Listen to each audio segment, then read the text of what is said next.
Welcome back to 101 East. The grim economic and political conditions in North Korea mean that hundreds of thousands of people have tried to escape across the border. Many get no further than neighboring China, where they risk arrest, prison and deportation. But a lucky few get help from South Korean organizations and do manage to escape. We spoke to one man who helps North Koreans defect and has served time behind bars for his actions. This is his story.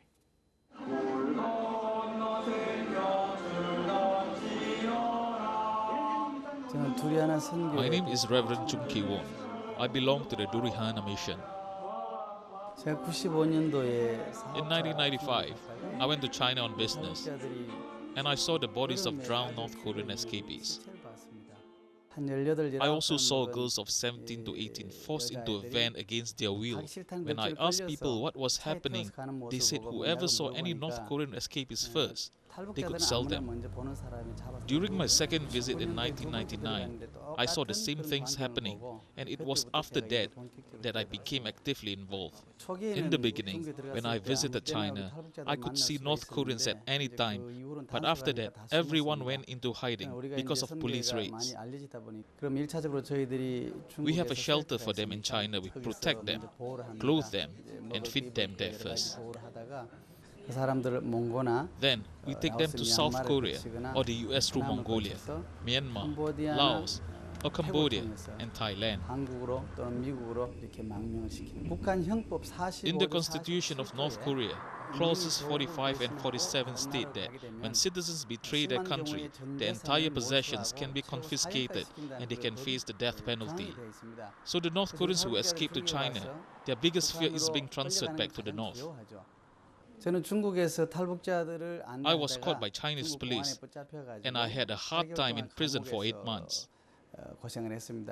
The prosecutor who interviewed me in custody even became my son-in-law, so it's all ended happily.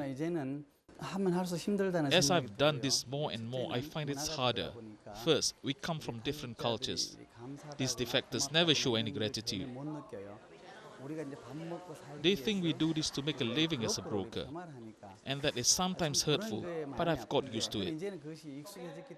But what hurts me more is that we cannot help everybody who needs our assistance.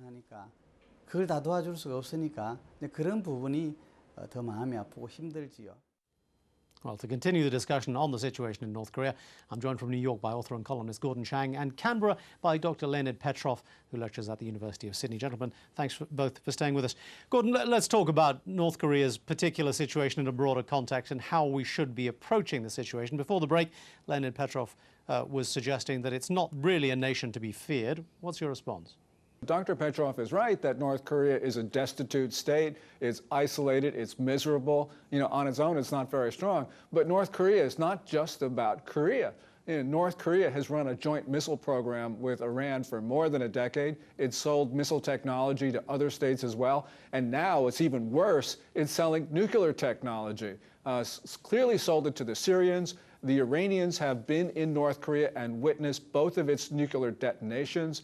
North Korea is selling nuclear technology. This is something which is clearly the most destabilizing behavior that one can think of. Okay. And so this is something that is just beyond the Korean peninsula. Leonard Petrov, I mean, there's no doubt that the members of the non-Western club, if I can put it that way, are going to be talking to each other and looking for ways to bolster each other. But does that necessarily make them any more of a threat? Well, they're exchanging secrets with other dangerous states. North Korea was placed into the axis of evil. So exchanging some information or missile technology between the members of this axis, I don't think it's whether it's making it more dangerous or not. But if North Korea was given a chance to do business legally and trade and cooperate with the rest of the world officially without much sanctions, and still I remind you that North Korea is subject to numerous and numbers of variety of sanctions since 1950 when the Korean War started, then probably North Korea would have thought twice before embarking on this dangerous path, and probably North Korea would have demonstrated much economic strategy like South Korea did in 1960s. Gordon Chang, you know, the soft appeasement tit for tat hasn't worked, the hard-line threats haven't worked. Isn't it time for something a little bit more conciliatory along the lines of what Dr. Petrov is suggesting? Well, Barack Obama, when he came to office, extended an open hand to the North Korean regime and both publicly and through back channels signaled that he wanted to talk to Pyongyang. So what did Pyongyang do? Well, it launched a long-range missile on April 5. It detonated a nuclear weapon. It renounced the Korean War armistice. It said that it's going to start plutonium production, and on and on and on. This is not what a regime is going to do if it wants to talk to you. The response of Kim Jong-il, though, was not to Barack Obama's election or his new policy. It's been a response more to George Bush and 40 years of policy, isn't it, Dr. Petrov? Yes, I absolutely agree with you. We have lost 6 or 7 years of this futile attempts to push North Korea back to the nuclear corner, to the nuclear abyss since 2002, when North Korea was confronted and basically accused of cheating on the previous 1994 framework agreement. North Korea had no other way or response but just to go nuclear. Well, responding to the point which Gordon just mentioned, that Barack Obama apparently gave the olive branch to Pyongyang. I don't agree with that, simply because Barack Obama was simply talking about the readiness to discuss and negotiate.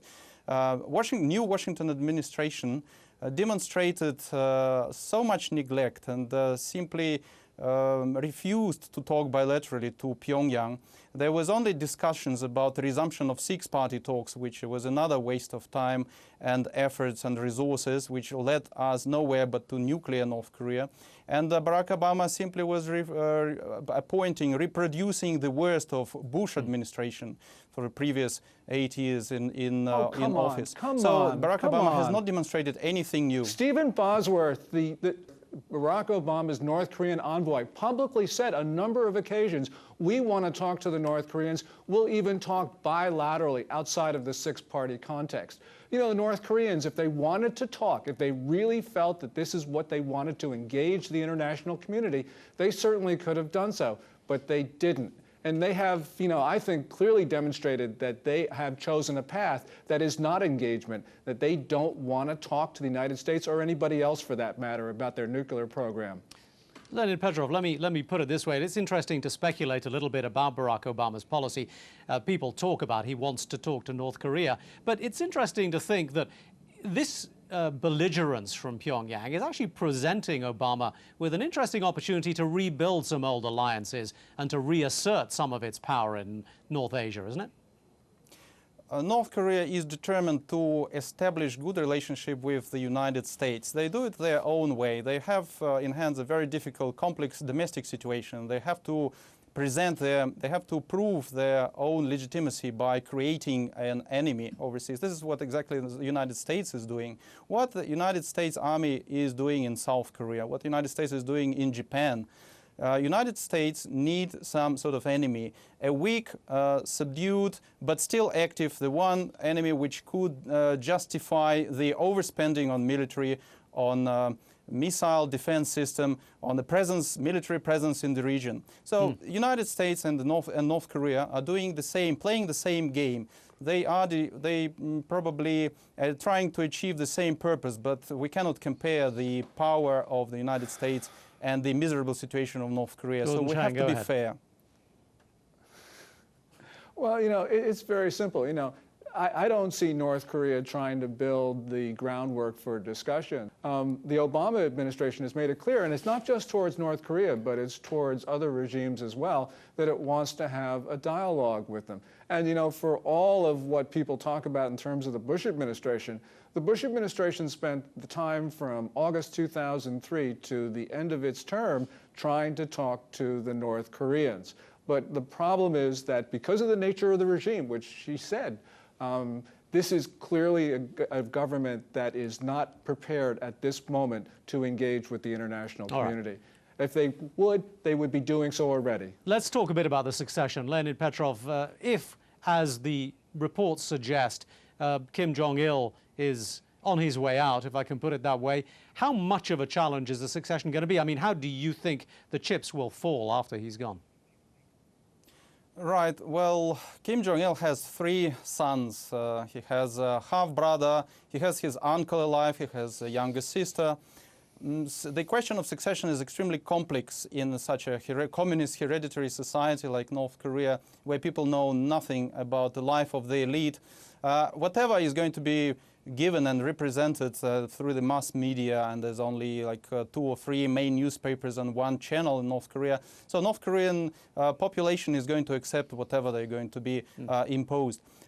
So what Kim Jong-il himself thinks is another thing.